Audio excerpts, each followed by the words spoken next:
Thanks for tuning in to Look at My JPEG, the podcast that discusses NFT, DeFi, and NFT financialization. This is your host, Xerox Jose, the founder of NFT Perp. The reason why I want to do this podcast is because there's just not enough people talking about NFT financializations. In this podcast, you can expect us to invite guests that are builders, founders, even investors that are deep in the NFT financialization space. We'll discuss their story, what they're building, and how you can get involved. So thanks for tuning in. Welcome to episode 19. This week, we had an amazing conversation with the founder of Sodium Finance. Sodium is the first NFT hybrid liquidity protocol that's already live on ETH mainnet. They've also just released Sodium Zero Pass, a non-transferable soulbound token that grants its holders access to interest-free NFT loans and exclusive protocol features. We dive into all of this. Enjoy the episode. Welcome to the 19th episode of Look at My JPEG. We are recording this.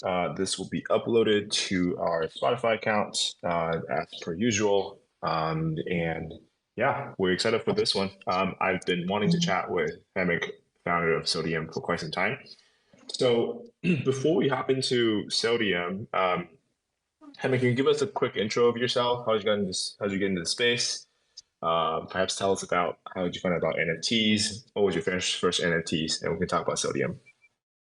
Yeah, sure. I mean, first of all, of course, thank you guys for inviting. I think we might be one of the last NFT Pi products out there joining your podcast. But with the speed the space is growing, I think you will have enough speakers for the next couple of years.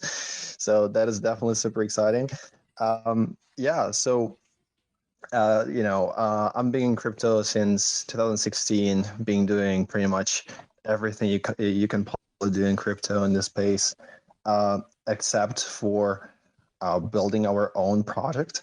So we thought, all right, let's check it out as well, and we started building last year. I've been living in China for the last 13 years. That's where I met most of my co-founders as well. And we've been all crypto natives for many years. And we realized we're all in JPEGs. And we all have the same problem. All our liquidity is stuck in there. And we wanted to do something. So that's how we got this idea. And that's how we started. Got it. Let's talk about liquidity. Like, what was your first what was the first aha moment for you guys in terms of creating Sodium? Give us a little origin story of how Sodium came about. Yeah, original Sodium was very different from what it is right now. I mean, it's definitely evolved in a much better way. But our initial idea was related to the price appraisals. So we thought, okay, if we want to provide liquidity to NFT collaterals, if you want to, lend up, if we want to provide liquidity to borrowers, we need to understand how much of the value is in this NFT, right? So our first approach was building a neural network, which we're estimating prices for NFTs. Was surprisingly accurate. We did not really expect that, but it was very limited in terms of number of collections we were estimating, and we wanted to use this data to feed it to our pools, which then is offering you liquidity backed by your NFTs. But we tried. We spent quite a bit of time on it, and we just realized this decentralized paradigm of DeFi is not really a great, I guess, marriage with black box neural network. At least we cannot just force everyone to use that. If people want to use that, of course, there are plenty of projects who is estimating, but we cannot just build our entire oracle around that.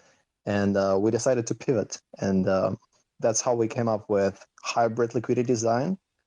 But we can talk about it in a minute. Okay. Very interesting. And is the tech that you guys are using with the neural network you've built in the past still in use in any shape or form? Or that's being kind of deprecated? Yeah, so we still playing with that, but it's not really used in our project anymore. Mhm. So it's not a part of the technology anymore. Okay, Yeah, got but it. it's still we are still having fun playing with it, and especially when we see some spikes on the market. Sometimes it just reminds you where the value should be, more or less. Hmm. Hmm. So let's talk about sodium. What is sodium? What are the challenges you're solving with sodium? Yeah, I guess I mean I think I can start a little bit um, of the overview around the lending market itself, right? Hmm. Because one of the reasons why we do sodium in the way we do is because we think there is a huge inefficiency on the market and it's just broken. Uh, Basically, it's separated right now between two main designs. The first one is going to be peer-to-peer, another one is peer-to-pool. I think you probably discussed it here. Not probably. I mean, I listened to most of your podcasts, so I know you guys discussed it a few times already. Um, so yeah, peer-to-peer, just not a great efficiency. Peer-to-pool is just not a great flexibility.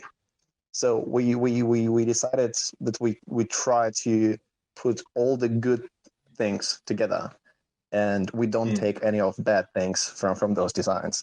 So that's how we came up with hybrid liquidity design, which is basically combining peer-to-peer and peer-to-pool markets into same loans. So essentially, what we do is we're combining liquidity from different sources in different tranches, and we just stream this liquidity to one borrower. Okay, so let's unpack a little bit real quick. Yeah, Peer to, when you say peer-to-peer lending borrowing is not efficient, what do you mean by that? Like, what defines efficiency? Is it instant loans for borrowers? Is it better terms? Like, what do you mean by efficiency? yeah. So the problem with peer to peer is you need peers basically. Just as simple as that. You need a person who is borrowing. That is probably such a big problem, right? But then you also need someone who is lending, and lender always looking for higher interest rates. Borrower always looking for lower interest rates. So what they need to do now, they need to find some sort of compromise in in very limited period of time. Otherwise, it's just taking too long.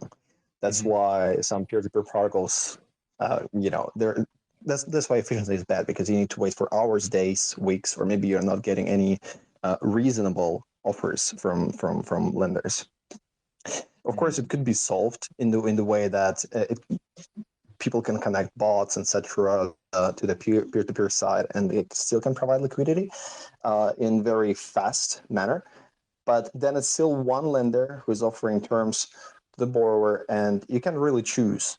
You have to sacrifice maybe LTV, or maybe you have to sacrifice on the cost of the money as a Hmm. borrower. And then when we're talking about the peer market, why it could be not flexible enough, it's also quite simple. We can take.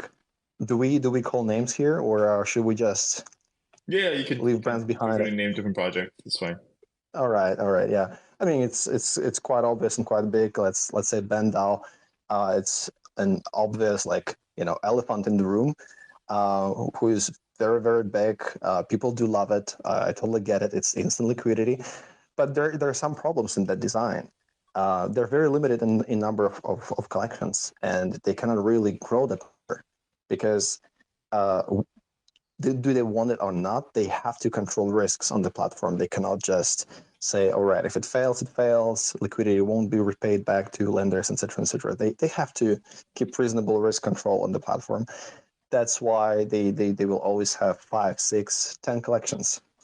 So what we decided to do differently is we don't control risks at all for our lenders. Our lenders act as they see fit, so that they decide on their own, investment or lending strategy, their, I guess, risk reward strategy, and they just lend according to that.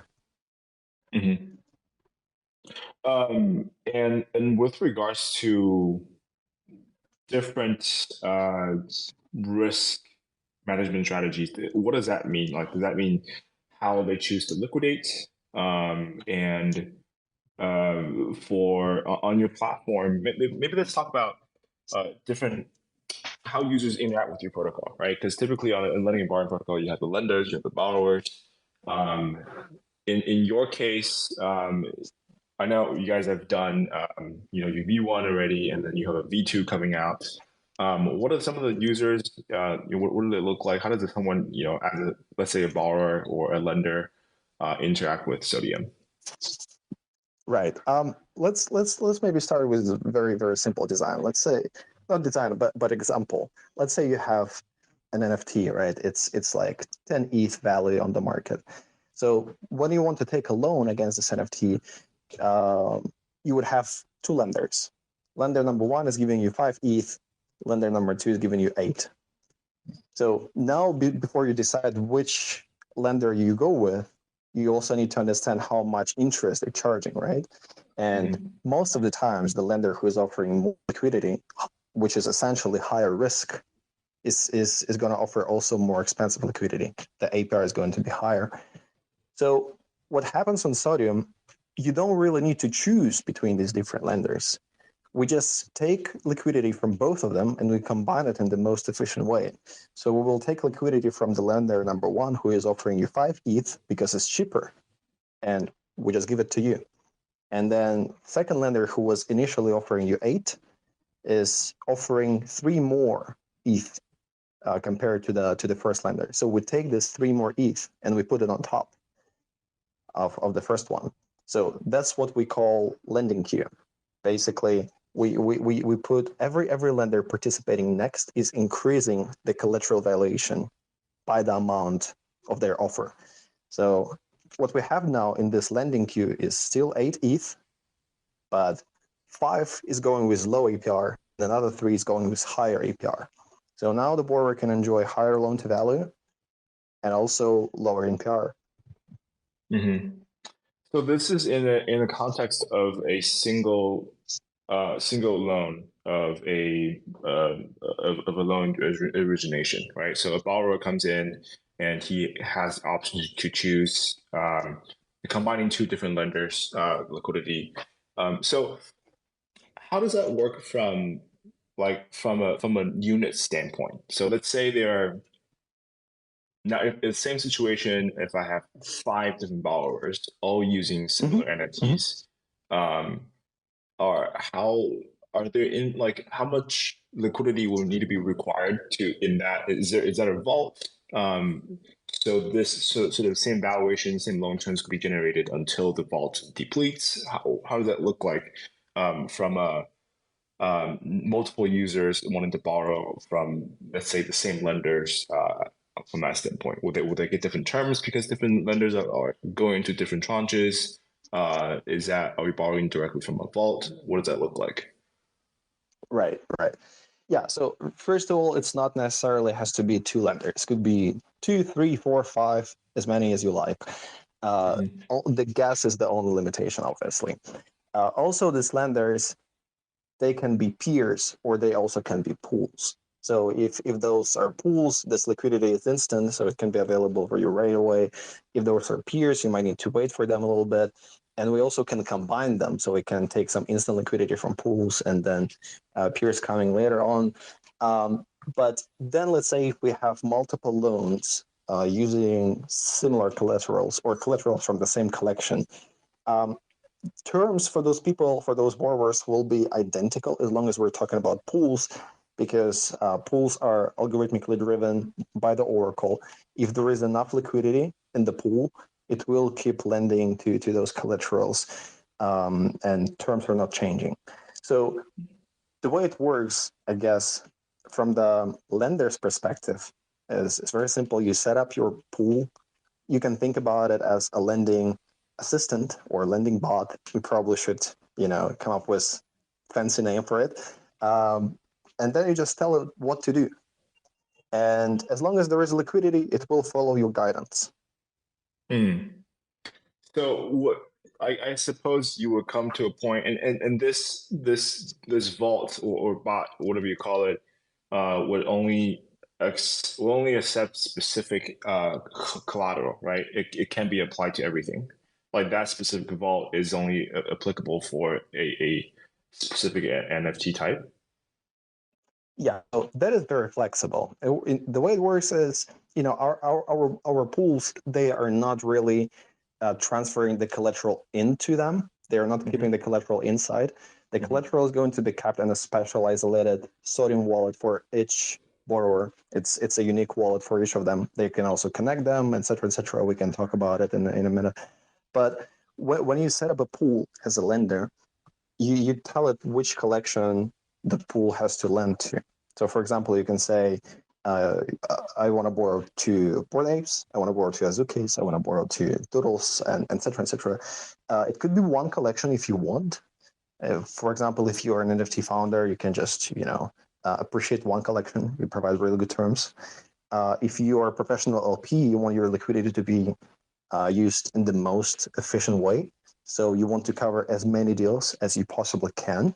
So you can set up a pool for 100 collections, and that is going to be one pool. This liquidity is cross collection. But the beauty of this design is you can actually set isolated terms for each of that collection. So, for example, you can say Bored Ape can take up to 70% of the floor price on 15% APR, while Azuki can take up to 60% of the floor price on maybe 20% APR. And that's how you define your lending strategy. And these, I would assume these prices go up and down based on what's the appraisal, value that each lender can set. Like, are they opting in for a specific floor price that your platform is offering, or are they opting in for a specific, like perhaps like an appraisal partner, like Upshot? How does that price update over time? Right, right. So there are two options available right now. When you choose a collection, you will be offered to choose, LTV ratio, APR, and of course Oracle as well. So by default, we're offering Reservoir TWAP 24 hours floor price Oracle. So it's, I would say, pretty normalized price across all marketplaces and across last 24 hours. And we are using this only to initiate the loan. We don't use that to liquidate. And again, we cover this in a minute. So of course, if the floor price is going up for last few hours or for last few days, it's just updating automatically. Another option you can have is you just put a fixed value for your collection. You can just say, for this collection, I'm lending 10 ETH every single time. Um, that also an option. You can do that, but then you need to manually update this. Another thing which we'll implement very soon, because our pool market and peer market are actually separated from the core contract, which is making this lending queue, which is making these tranches. So we can very easy update or upgrade or integrate new designs into our like pool structures. So what we want to do next is we want to integrate some AI appraisals from, as you said, guys, from Upshot or Spiciest or basically anyone else users want to use, because those pools are private and it's your liquidity in there, it's your terms. So you tell it what price to use. Hmm. Um, that's really interesting. And are all pools private, or can there be a public pool where I can spin up a strategy and the others can uh, provide liquidity into my vault if I've historically performed quite well? This is going to be a next step, which just requires a little bit of governance, a little bit of, I guess, mechanic adjusting as well, because there are a few issues regarding that, which we don't want to fight just yet, but we definitely will. So we're starting with private, and the next big step for us will be public pools, so public strategies. Mm, But I mean, we probably can talk about it on episode 28, maybe okay. earlier. Yeah, understood. So, talk to us a little about lending queue. How does that work? How do you decide? let's say both you and I are lenders on the protocol, and we have the exact same terms Hmm. for, let's say, offering a more risk averse valuation and APR for Board A, for example. So I'm only offering, let's say, 30% LTV. I'm not looking for a super high APR. I'm looking at maybe 15%. You and I both Hmm. offer the same terms as a lender. And there's a loan origination happen. You have this lending queue that kicks in terms of routing different terms to fill up this loan. Um, what decides if your liquidity gets utilized or it's mine getting utilized? Like, is it a time based priority? Like, how do you decide who gets used? Right, right. No, this is a very good question. People usually don't dig that deep, but we spent quite a bit of time actually designing this and trying different mechanics, looking for the optimal solution. So what do we do right now? Let's say if you got a lending pool, I have a lending pool as well, identical terms for the same collateral. The pool with highest amount of liquidity will win. So we will utilize the pool which has more liquidity in it for Mm-hmm. this time. Mm-hmm. Yeah, but there is something I also want to explain very briefly.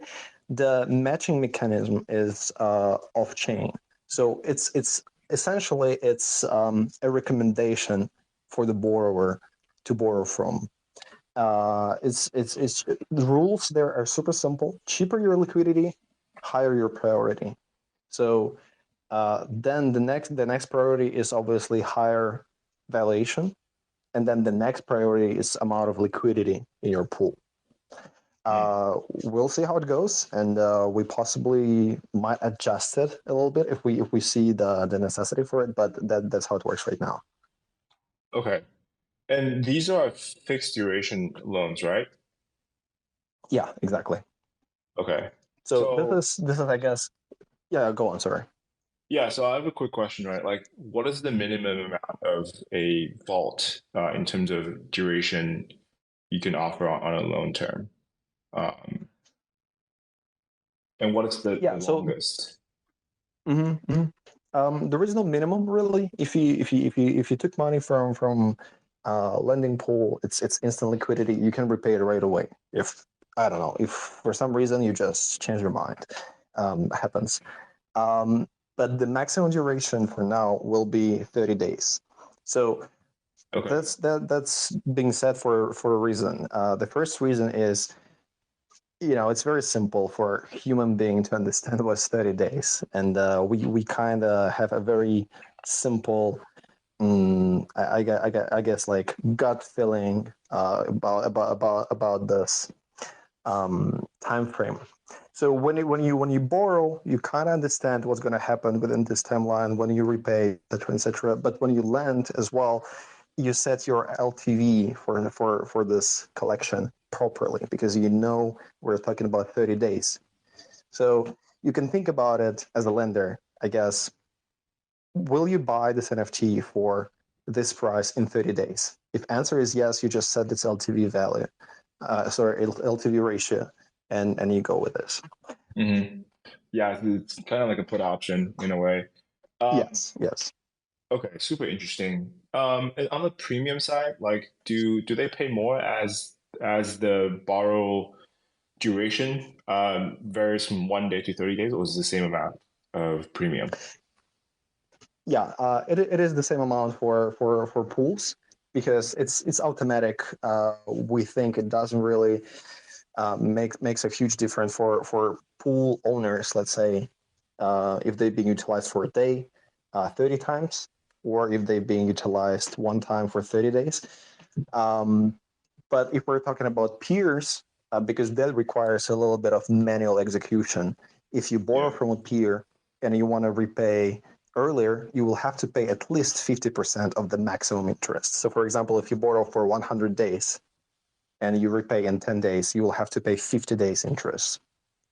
So that is the Okay. compensation for the peer lender. Yeah, yeah, that makes sense. And when you're routing through combining peer-to-peer and peer-to-pool, when you say you can like essentially combine liquidity into fulfilling this single origination of loan, I suppose like time is also a factor into account, right? Like you can't mix different loan expectations in terms of repayment compared with other pools. So like say a peer-to-peer is only offering 7 days, you can't combine that with a 30-day peer-to-peer loan liquidity. Yeah, absolutely. So the way it works, I guess, from the user perspective is very simple. You go there, you go to the borrowing page, and you will see your NFT. It will say instant loan. That would mean that there is at least one pool which is offering instant liquidity right now. You click on it.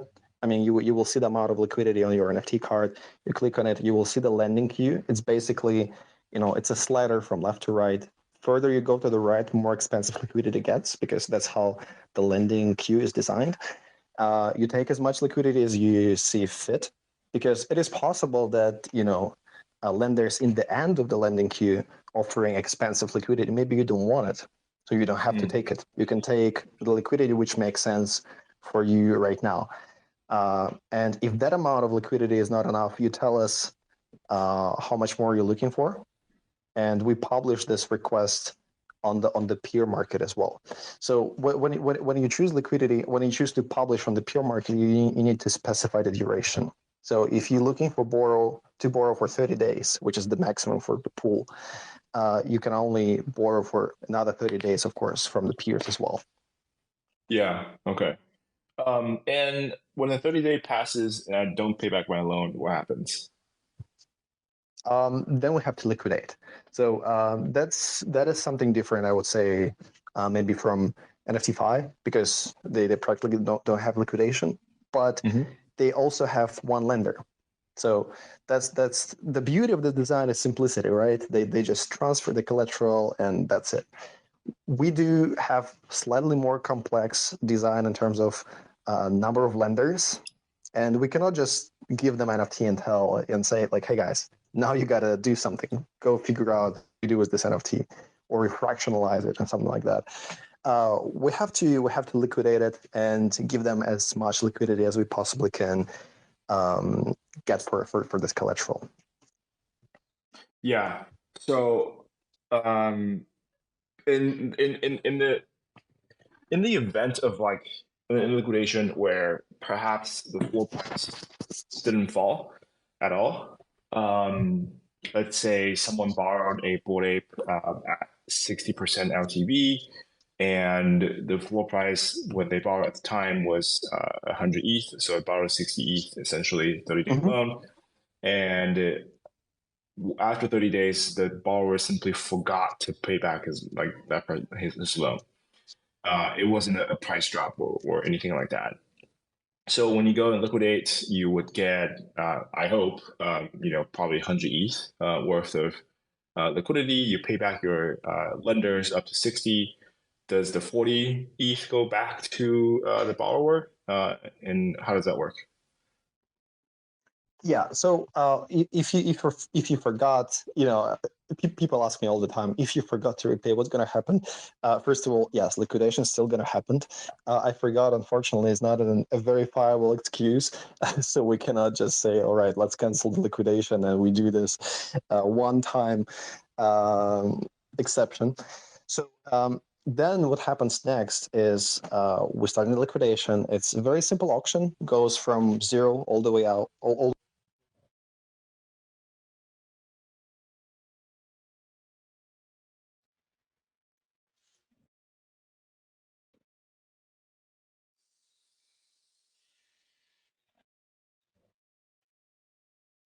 Hey, Hemeg, I think you have some audio issues.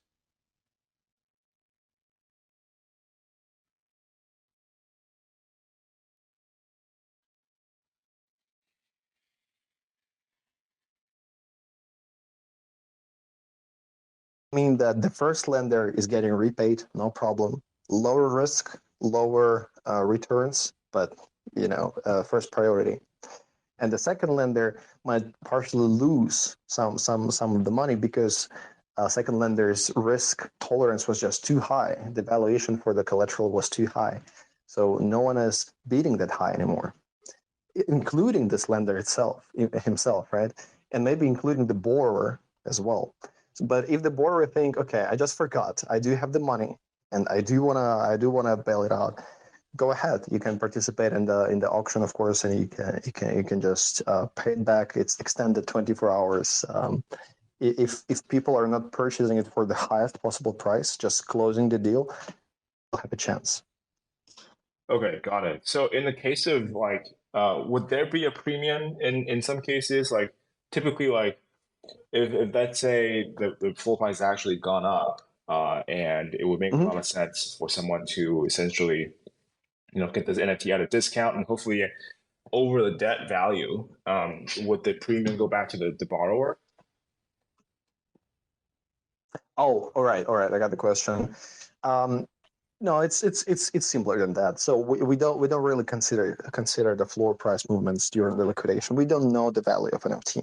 It's up to the market to decide how much money they want to pay for it. Our, the highest bar we set for the auction is the total debt. So it's the total amount of money which were initially transferred to the borrower plus the interest generated. So this final amount is the maximum bid. So if you Oh, play you that can't go bid, you're over? basically purchasing the NFT. You cannot go over. Oh. So essentially you would always be able to buy an NFT at a potential discount on a platform. Yeah, if there is such a situation in the market, it is possible. Yeah. Okay. There are a few reasons for that. Um, First, we are working on extended design, which is allowing perpetual loans, so you don't have to repay in 30 days. The way it's going to work, quite simple. If you think about it, what you can do now, you can repay in 30 days and you borrow again, right? So it's not really changing anything for you, except for the fact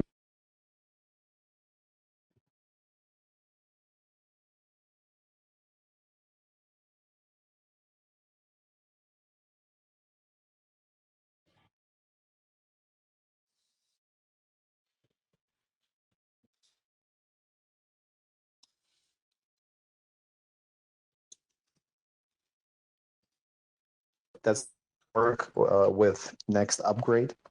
And then another thing about the liquidation is that the lending queue is still there. Different lenders then taking different spots in the lending queue, still existing thing. In those lenders, they also can participate in this liquidation. Obviously, of course, they can. But they're slightly different from any other participants because they already paid an amount of money into this lending queue. And if they want to bid, they don't need to repay themselves. So, for example, if we have the first lender who paid a 5 ETH into the lending queue, and then the second lender paid 3 more on top of 5, right? So, if the second lender wants to bid 8 ETH, this lender only needs to pay 5 because 3 were already paid before. Yeah, yeah. Does this make sense? Yeah, It yeah. sounds quite complicated. I do understand that.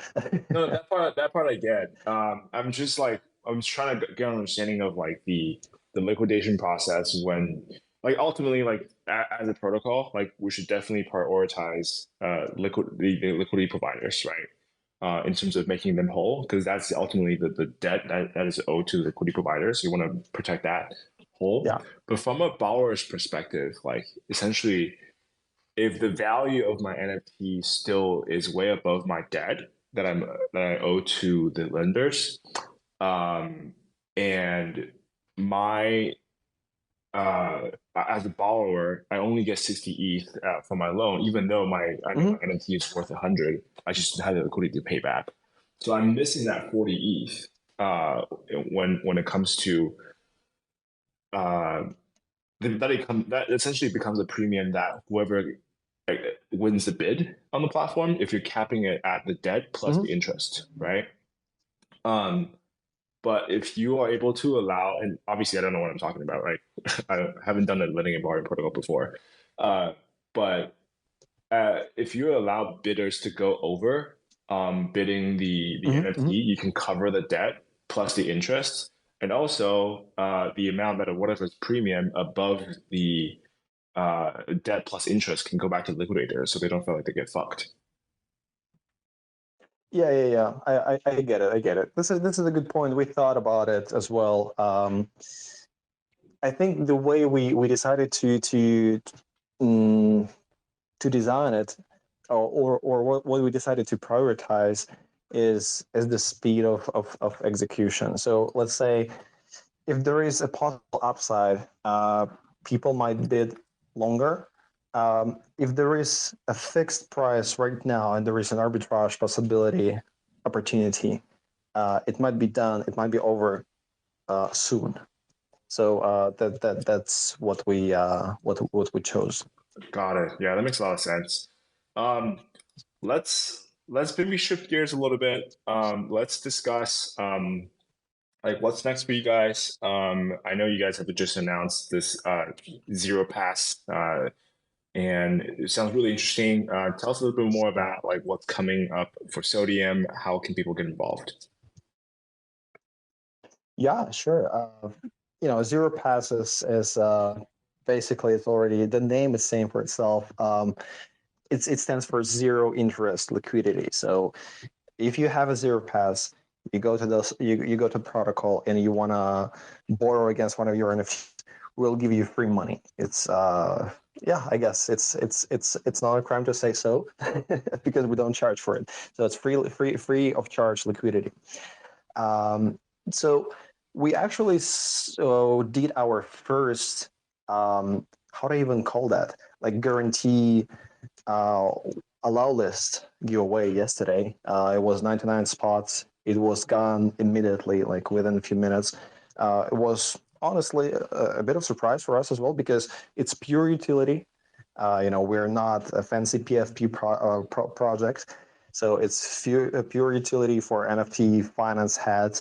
But we definitely saw a demand there, and I'm pretty sure guys from Sodium team actually dropping uh, what we call a flash link right now below this space post in the comments.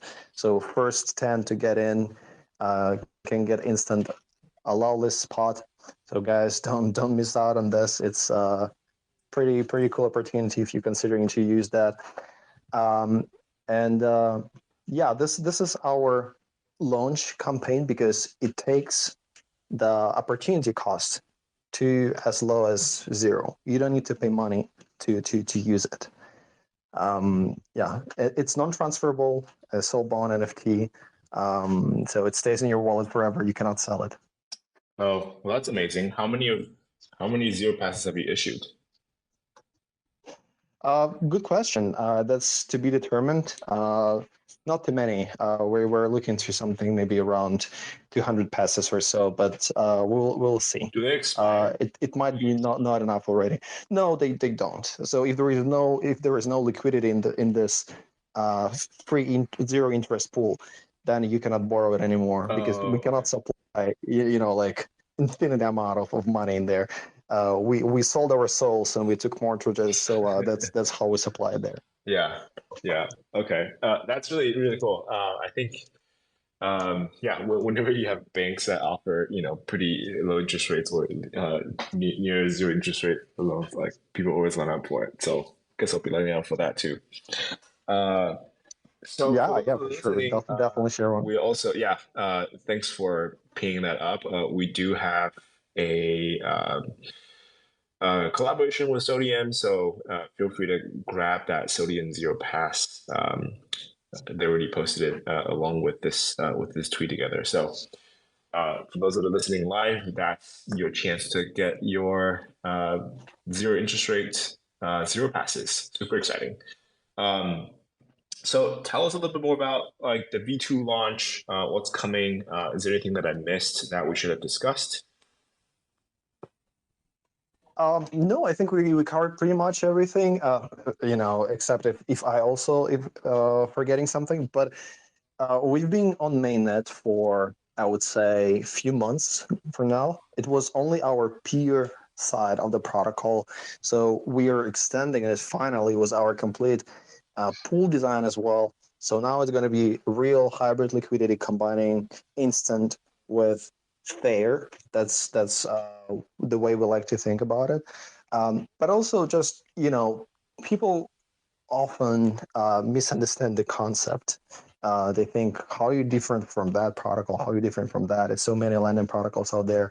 The main difference here is not only the hybrid liquidity or like peers and pools, etc. The main difference is how this market works. So anyone can go there and can create a market for any collection out there. So if you're an NFT founder or if you're collection centric DAO, and in this environment of not having royalty incomes, etc., this is one of the superpowers you can gain by providing liquidity to your community. They don't sell. The secondary markets pressure is not there anymore. They borrow from you, they pay you interest, you generate income.